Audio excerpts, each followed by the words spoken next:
Hey there everyone, today's video is going to be October testing. Today is October 2nd, it is a beautiful day. Many would disagree, but this is my type of weather right here. This is what I love. If it's not snow, this is my second favorite right here. Today's monthly testing video is going to be a little different because we have a whole another building stood behind me that is added to our monthly testing that needs to be performed. The rest of the testing won't be changing as far as what's been done before. This garage system and all the life safety equipment in here, like emergency lighting and generator, is still going to be tested. I just now also have the entire house system to do, which for this video, just to try it out, I'm going to just do it all in one video.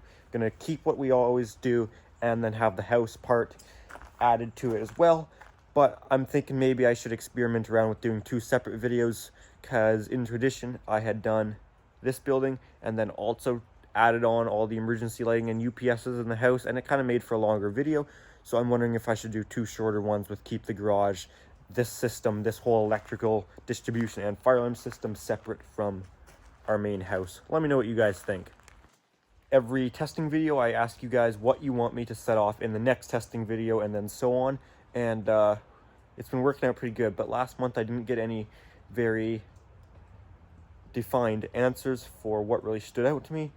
I did see somebody say pull station though, so I will do a pull station. It's been quite a while since I've just done your normal addressable pull station on that system. And then the house system, I'm going to need you guys to do that too, because we've got a lot of detectors in there, and we got more than one for each month of the year. I think we do with this system though too, but anyway.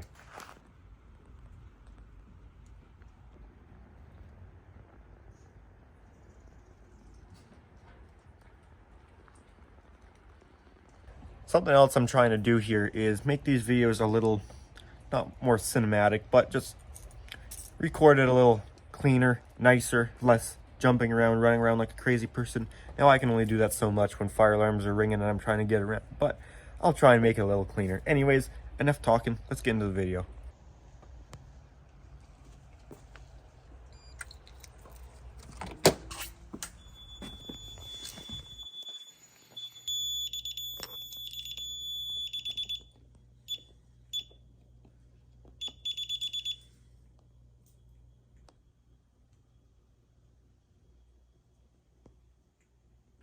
There have been some changes made to both systems that I will be showing in videos. I'm not sure when they will be released in relation to this video, as our monthlies usually get released pretty soon around when they're filmed versus other videos can be delayed. So if something looks different in this video, there's likely going to be a video of it. I don't want to completely give away what it is, but I'll give you a little sneak peek right here.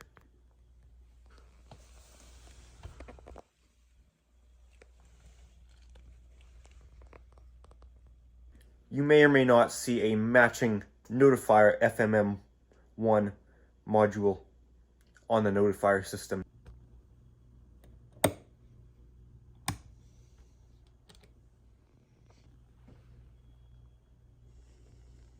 Let's get started by pulling the fire alarm in this building.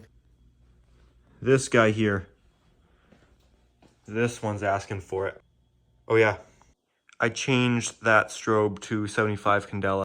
It wasn't really lighting up this whole space that good. I'll explain that more in a bit.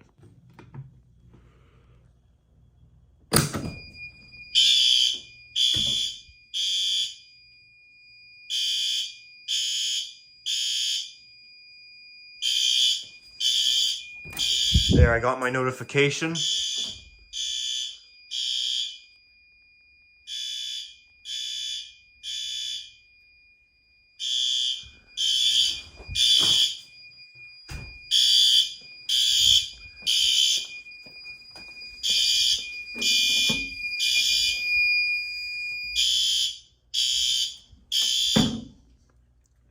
Common space pull. I believe that's the one somebody asked for.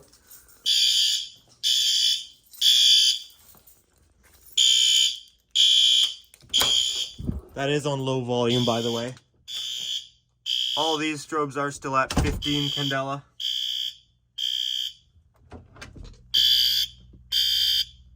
You can... And I bet if we shut the lights off, it would be more obvious, maybe. Probably not on camera.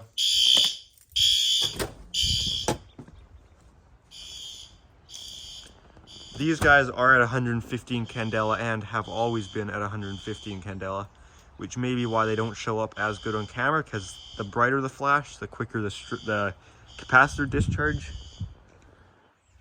I actually metered it earlier this month because I was messing around with the device and was bored. And I measured 120 volts on the capacitor, which that's why they bite you. 120, you'll definitely feel that. That's our blue strobe. Blue strobes in Canada are used to indicate annunciator or panel location, whether it'll show up on camera or not. And yes, I'm aware switching to 60 frames per second can show it better. Then I got to render the whole video in 60. We'll check this guy out here. Planted some new grass, looking good. If I can get the keys out.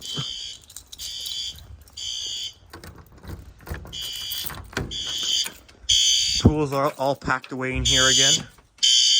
It's pretty loud in here. We're not gonna hang out in long here. This hurts.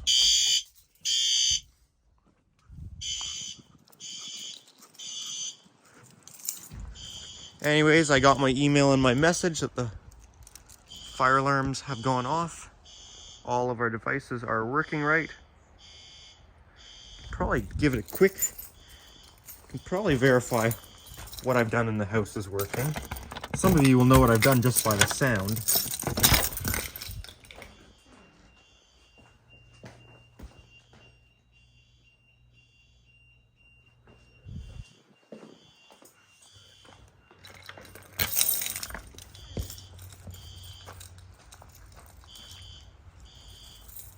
All right, we're gonna shut her down.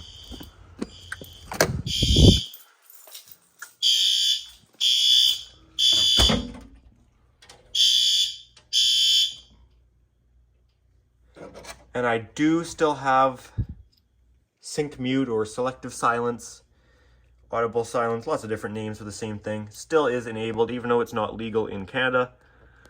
Not that this is for, say, a legal system, as it's not required to be here. I do try and keep it pretty legal. I do need to throw in a couple isolators where we go to other buildings, and the NAC circuit should be different for the other buildings if we're really going to be legal. But other than that, we're pretty good in here. Oh, zone enunciation's lacking too, but other than that, we're pretty good. And selective silence, that is a problem. But you guys were the ones that asked me to turn it on, so you guys seem to like it, so it's not hurting anyone. Just my ego that I'm not legal anymore. No, I'm just kidding. Legal's no fun.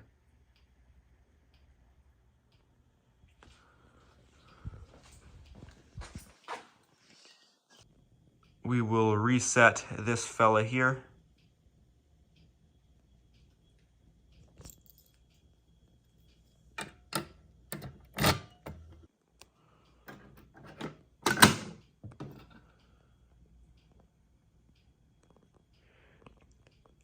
I think most know, but you don't actually have to flip the switch back up by hand. I got a question about that.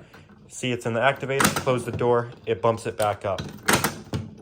So, yeah. I mean, you can flick it up, but you don't have to. It happens when you close the door, or the front of it.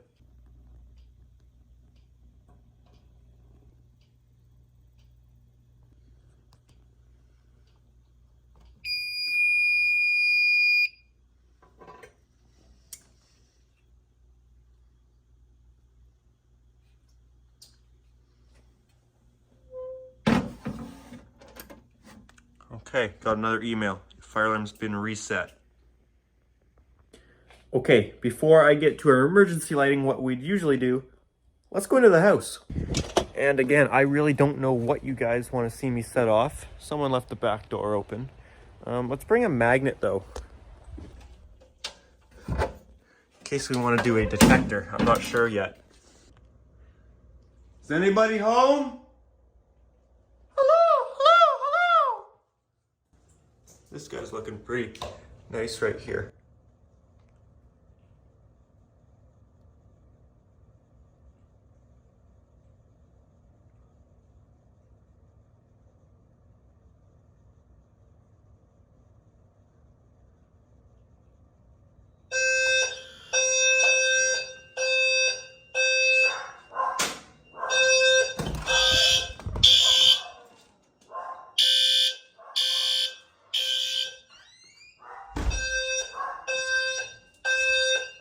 It's all right, Jackson. It's all right. Hey, it's okay. Let's go outside. Come on, let's go outside. You can come in, you're chill.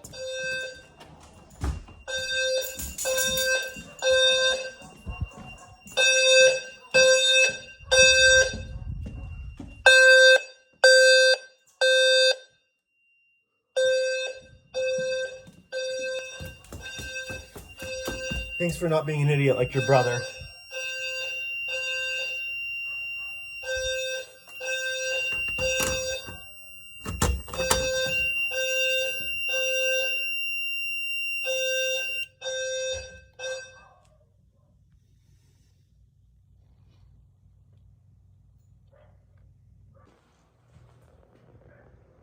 This system is still in alarm, of course.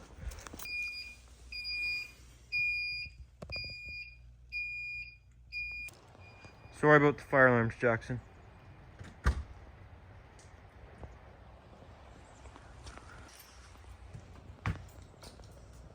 Our strobes in the house are still set to 15 candela, and that's right, I did say I was going to talk about the strobes.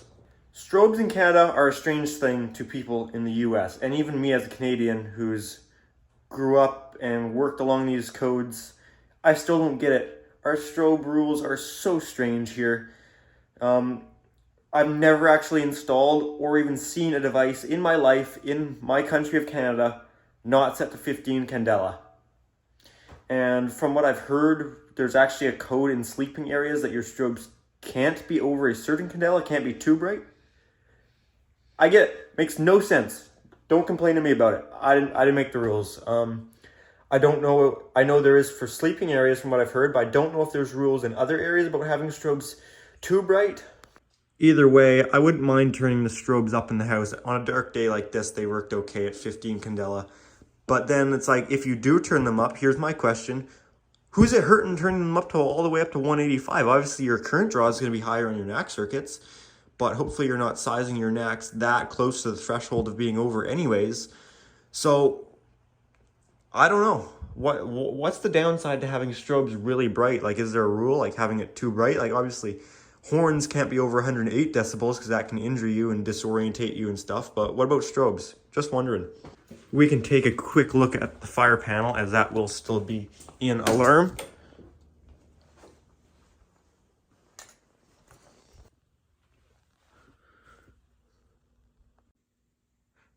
Again, not going to give the details of how this equipment is set up and working, as there will be videos on it, but just know it's there.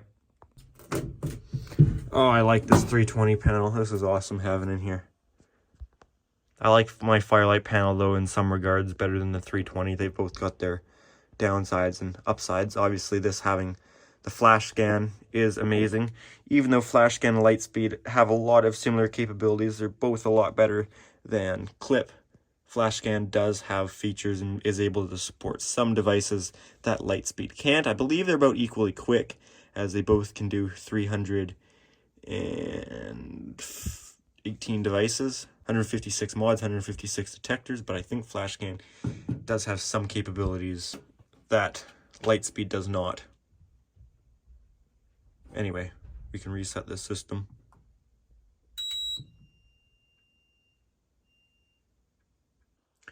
I'm curious about what Myrcom runs on their panels. I'm not too familiar, because I believe some of their older panels, or maybe smaller adjustable panels, can run a version of Clip, it almost seems like. But I'm not sure if they then have a version of Lightspeed or something more similar to FlashScan or an entirely different protocol. I'm not really too familiar with them. I'd like to learn more about Myrcom.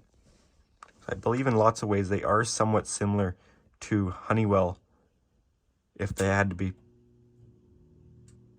compared to something.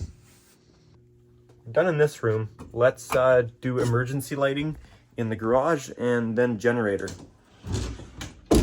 I would appear to have a light out in here. So yeah, these are at 15 candela right now. Whoa, buddy. 15. I'm tempted to turn them up. Maybe 75 would be good. Middle of the road option. I don't really know. Let me know what you guys think. Because the device kind of does cover a big area as far as the corridor, and maybe bumping it up would help, but I don't know.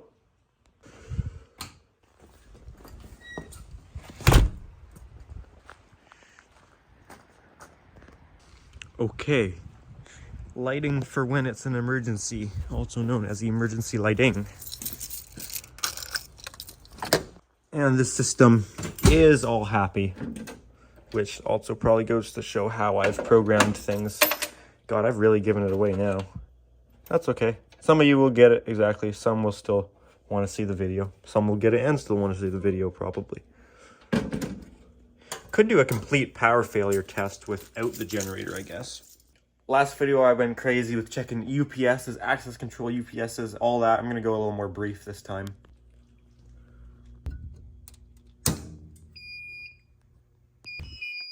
And no, that will not start the generator because the generator is powered off the utility side of the automatic transfer switch. It would be bad if your main disconnect didn't still fully disconnect.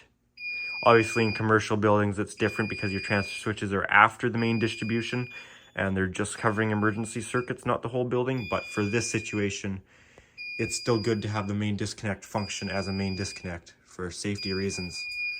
So we have an AC fault. I can hit any key and wake this up.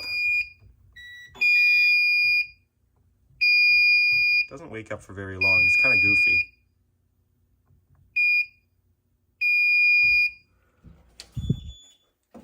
Look at these doors right here. Look how I just planned that perfectly. Was totally thinking about this and making sure they didn't hit. Totally wasn't just coincidence, luckily. ISO exit sign combo above the main door is working good. Spinning around this Lumicell unit up here is working good. I know it's not dark in this test like it was my last one, but it is a darker day out for sure. I like dark days. This guy is working good back here. And yes, I do have a drop ceiling in here now. I have videos on that too. I got lots of videos and lots of things that are just waiting. Stereo is still going by that UPS as well as my projector. Checking our bathroom light. This guy is illuminating the crapper, which is good. Make sure the logs are still sitting in there like they should be. You can see by looking at the PIR, the security system has power. You can also see that by looking at the keypad. We can do *2 for trouble and put in our access code, which I'm fine with showing fire alarm codes. Lots of people get upset by it, but this is a real system. Okay. That UPS is keeping the computer on, if it'll wake up.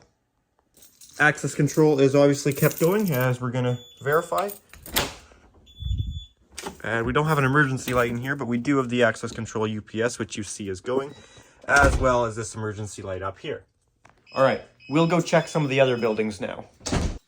I guess I almost forgot about this UPS up there, which you can kind of see it casting a blue light. It is working, as it is keeping our network switch going and the Wi-Fi access point, which is in the ceiling. You can't see it, but it's keeping her going. Our outdoor emergency light is operational. Check on this shed over here. Really doesn't need anything, but it does have an emergency light. I'll probably take it out and put it somewhere in the house that could use it more. Mind having one in that furnace room where the fire panel is actually. I'm just saying somebody could find it easier to maybe navigate the fire panel to acknowledge it versus the annunciator. Trying to open that door is kind of stiff, but so it might be nice to have an emergency light in there. Anyways, this guy's working good. My ship hasn't been repainted yet because it dried out yet. I left my ship out. My ship filled up with water. Tell everybody I own a ship. This is what I'm referring to. Don't tell them. We'll check the emergency light in the generator. Oh, stiff key. Holy crap.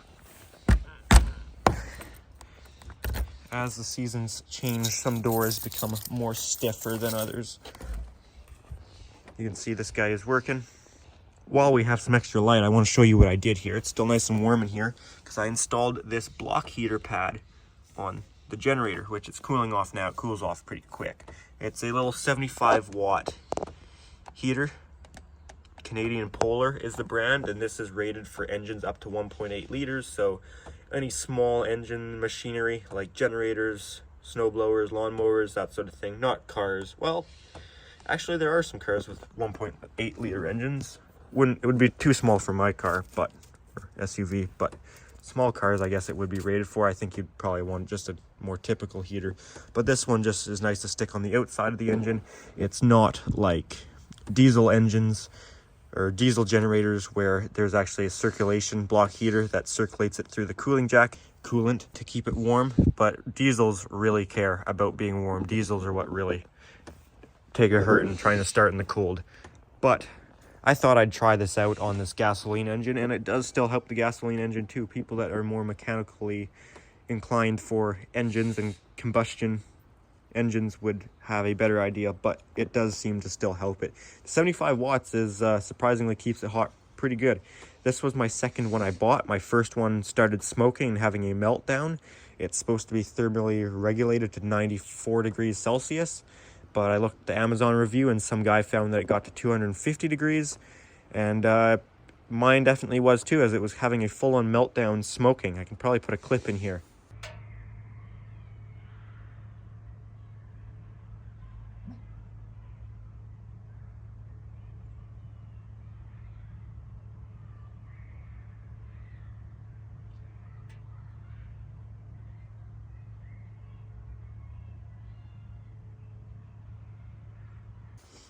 So that wasn't good. That's what I get for buying the $19 one. This one was around $86 Canadian.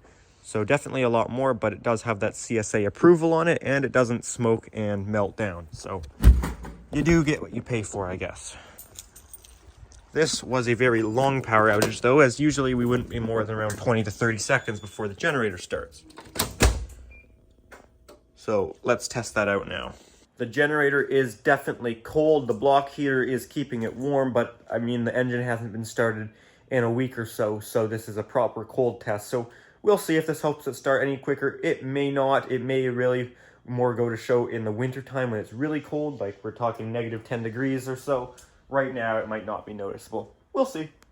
There isn't really anything interesting to see in the generator room, but I will put you guys right here with the door open so you can clearly hear the generator start, and I'll open the transfer switch so you can see it operate, and you can see the lights go off and everything. I'm going to go into the house and kill the breaker that is feeding this building to give us another real power failure test.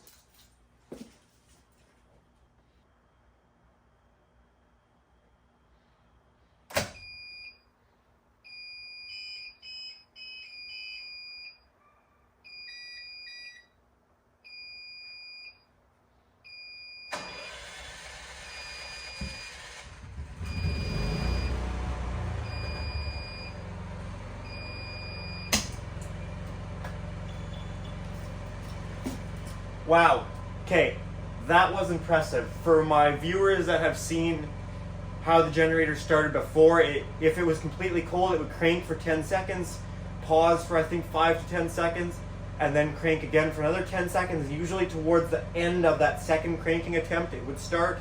Usually it would start before the third attempt. It will do 3 attempts. However, you could see that time there, it didn't even have to get to the second attempt. That started first attempt of cranking. That was beautiful. That's awesome because yeah, so I get that primarily diesels like to start better preheated, but some people say gasoline engines that won't make a difference. I beg to differ. I think that made a considerable difference, and I contribute that to having the block heater. We are now running on generator power, probably within 15-20 seconds of power failure. And most of that was because I have a delay set to 10 seconds upon power failure before starting, in case it's a quick power outage. We don't need the generator starting up and transferring load, boom, boom, boom, boom, just because the power went out really fast. We are pulled in on generator power right here. This is our alternate generator feed. So we are powered off generator power right now, keeping the building alive, which it is doing a fine job of that. We'll open the door. It may close again when we transfer back over. We will see. Heat pump is running. Well, kept on at least. It will easily run the heat pump. Somebody asked, will the generator run the heat pump? Absolutely it will, as the generator before would run 1500 watts of resistive heat there, and 1500 watts of resistive heat there, and 500 watts of resistive heat there. And I believe this is only like 9 amps or so. It's a much smaller heating load, and the generator would run those heaters before just fine. So yeah, it'll absolutely run this. The biggest load in here at this point is the hot water tank, which will dim the lights for a second when it comes on. If I ran the generator not in eco mode, it probably wouldn't take as much as a hit. But for a building like this, where it's a pretty consistent load, I'd rather run the generator at a lower RPM and conserve fuel. If I am, say, using my welder, which I will plug into the 50 amp plug on the generator, I will not run the generator in eco mode, because when you're welding, you're starting and stopping, and it's always just putting a load on and off, on and off, on and off. And if you're running in eco mode, the RPM will take a hit, and it will bog down, and you'll have some voltage drop. But if you keep the RPMs up, not in eco mode, that momentum of the engine, I guess, is already there, so it doesn't take as much of a hit, dropping your voltage down, which I don't think it would hurt the welder. But on a building like this, you don't really want your voltage sagging a bunch, because then extra wear on your UPS is clicking back and forth, and it's just harder on equipment in general. However, the hot water tank isn't switching on and off commonly. It's maybe once every few hours it clicks on and off, so really not much of a concern. Our cooling system has not turned on yet. You can see our power indicator light is on.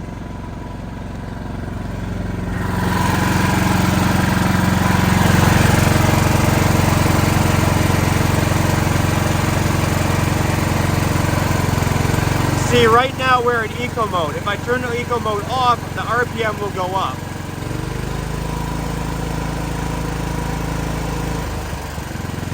But I run it in eco mode, save a little bit of fuel. I don't know how much we have. Looks like about half a tank. We can take the cap off and get a more accurate reading after.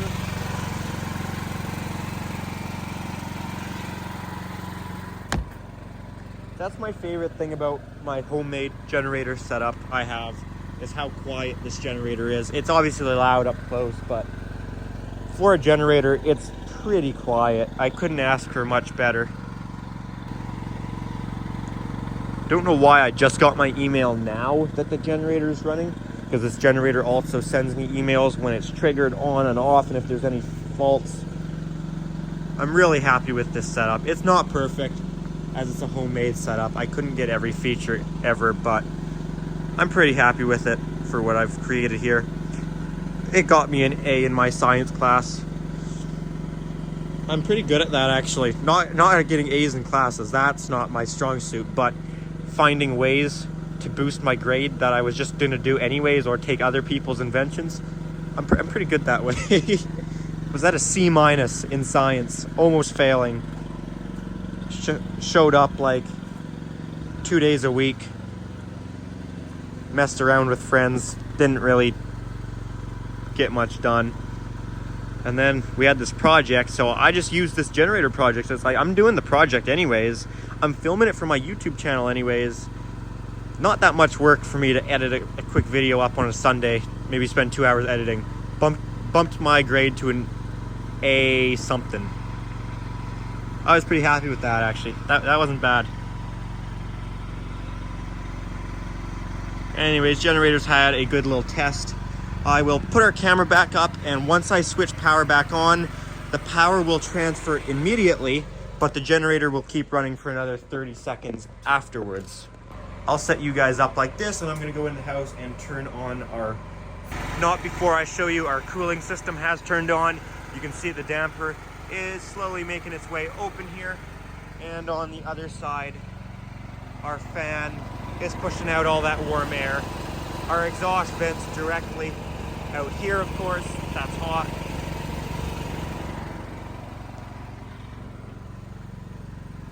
Anyways, just wanted to show you guys that. I apologize if I'm boring you guys with the generator. I know we've all seen it before. I like the generator. I think generators are cool. I like alternate power sources and emergency power sources. I find it way more interesting than emergency lighting. Emergency lighting is pretty basic. It's a battery and a relay. I like emergency power systems where you have generators that start up upon different starting sequences, and then transfer switches that transfer massive amounts of power over, which is it's pretty cool. I don't know, I just like it cool. I'm always a little eerie standing beside transfer switches in big buildings, like doing generator tests. I never stand right. You shouldn't stand in front of any equipment, but that's part of the cool part for me is like, this transfer switch is transferring hundreds of amps at 600 volt. If this blows up, this is gonna be crazy, and it's doing this and it's meant to do, I don't know, I just find it cool. I'm a freaking nerd, whatever.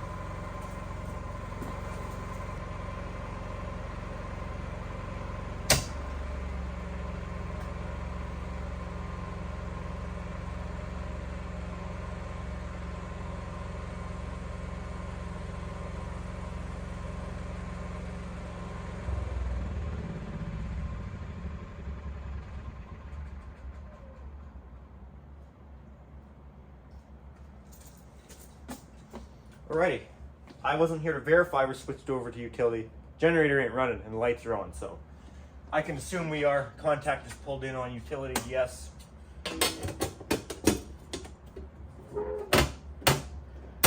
Beauty. Oh, I love that smell. Exhaust fumes and gasoline. Our cooling had turned off because the power went out.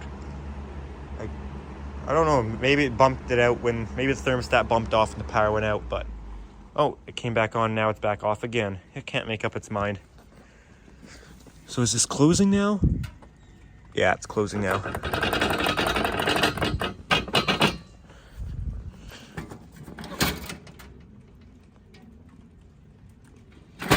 Alrighty. To conclude this video, I'm going to do some of the house emergency lighting, which is growing larger and larger. Sorry if I'm looking at the floor. Try not to step on dog crap. The house is growing more and more in terms of emergency lighting. This exit sign here, super unnecessary, but it's fun. This guy in here in this little shed is working good. I don't want to sound like a whiner here, but something I'm asking you guys, when you're recommending me to do something, just refer to the buildings in this way, because it gets confusing for me when people say shed when they actually mean garage, and I think of all these other sheds. Let me explain this here. This is the house. This is the garage. There's also a garage in the house, but this is the garage building. That's the generator building. That's the underdeck shed. That's the pool storage shed. This should be pretty obvious. That's the Eiffel Tower. No, just kidding. That's my tower. Garbage shed and open carport, but it's for bikes, so bike port. And the gazebo. The gazebo. Jackson. Gazebo. Yeah. Shake paw. No? You'll lick my arm. Okay, I'll shake your paw for you. Thank you. You probably want to go in, don't you? Where'd your sister go? Oh, I forgot I let her in. I'll leave the lights off in here. I have this emergency light up here. This one lights this up really good, actually. You can see that does make a difference. This one is really bright. I installed this unit here in the hallway. It's a generic little one. It's really pretty bright for what it is, though. It's not as bright as that, but it's pretty good. Have video coming out on that. I'm gonna hit the test button on here.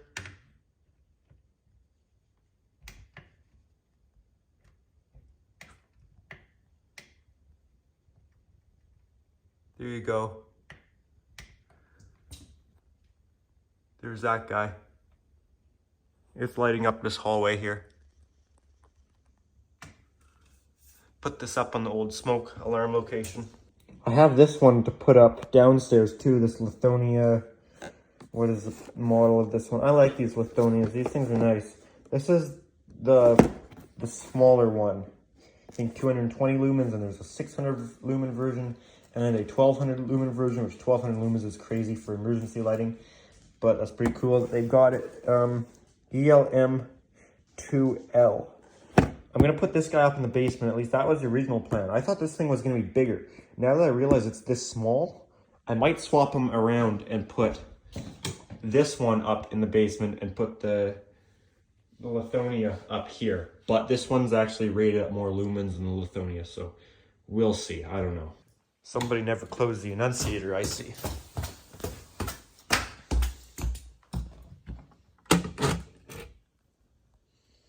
I guess we've just got the UPS to do in here.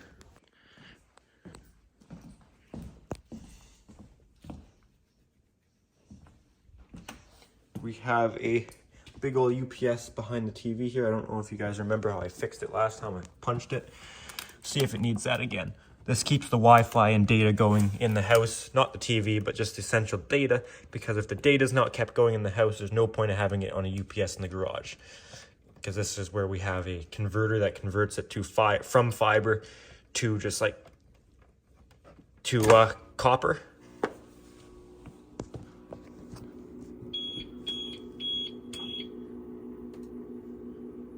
It's nice and quiet this time. You can see it's keeping this going, whatever this is, keeping this Wi-Fi extender thing going, and everything that's plugged into it there, it's keeping going.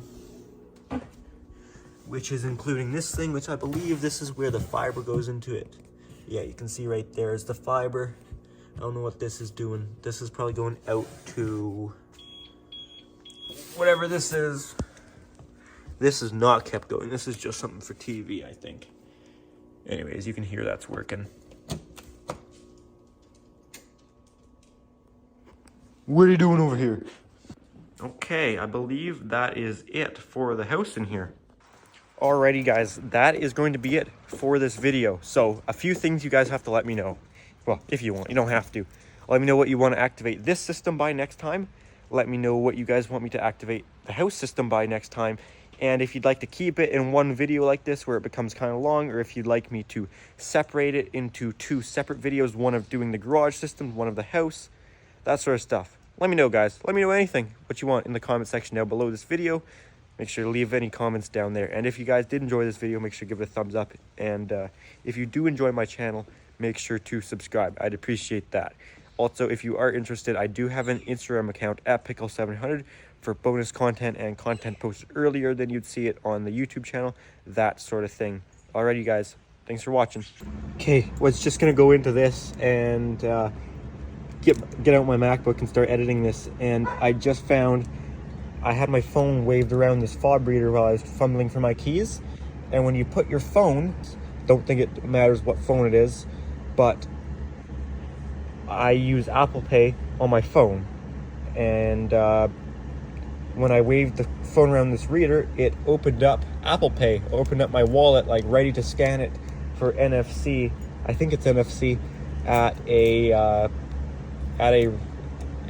machine to make a payment, and it just opened up that screen where I wanted for me to select what card I want to use, and was like ready for me to unlock it with Face ID to I guess I have to pay to enter my building now. Just thought that was funny that obviously it recognizes this coil energizing the phone, I guess in this case, instead of usually a fob. And yeah, I'd never seen that before. Thought that was interesting. Okay, I'm done for real now.